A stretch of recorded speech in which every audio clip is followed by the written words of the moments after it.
ఈ అమ్మాయికి కల్పన కదా, కల్పన ఇక్కడ చంక రౌండ్ మామూలుగా రెగ్యులర్గా గీసినట్టు 8.5 వచ్చింది. తనకి చంక రౌండ్ 8.5 పెట్టేసుకునింది.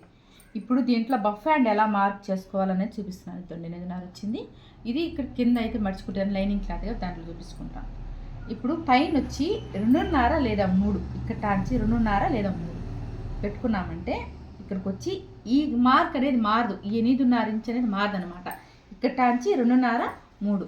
కల్పన దీంట్లో నేను చెప్పేటప్పుడు డౌట్ ఉంటే చెప్పాను సరే. ఇంకా ఇట్లా వచ్చి ఇదో ఇలాగొస్తుంది అనమాట.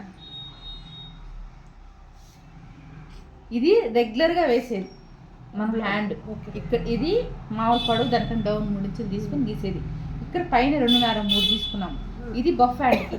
దీంట్లో ఇంకా మనకు కుచ్చి కావాలా, ఇంకా ఎక్కువ కుచ్చి ఎక్స్పెక్ట్ చేస్తున్నామంటే 8.5ని ఇంకొంచెం ఇంకో 2 ఇంచులకి ఇట్లా జరుపుకున్నాం అనుకో ఇంకా ఎక్కువ కుచ్చి వస్తుంది. లేదు మనకు మామూలుగా బ్లౌజులు పెట్టినట్టు పైన అప్పుడంతా జస్ట్ ఒక 3 లేదా 4 ఇంచులు 4 కుచ్చులు వస్తే చాలు, కొంచెం లేసుకున్నట్టు వస్తే చాలు అనుకుంటే జస్ట్ ఈ కటింగ్ మార్చుకొని సెంటర్ పాయింట్ చట్కా ఎట్లా పెట్టుకుంటాం, మన షోల్డర్కి వచ్చేది ఎట్లా పెట్టుకోవాలి. పెట్టినేటప్పుడు కుట్టుకునే చంక ఎక్కించేటప్పుడే మనం బాగా ఇంత క్లాత్ ఎక్కువ వస్తుంది. ఆ ఎక్కువ వచ్చిన క్లాత్ని షోల్డర్ దగ్గర పెట్టేసి సరిపోతుంది అనమాట. ఇది కొంచెం గుర్తుపెట్టుకో. ఒక చిన్న చిట్కా,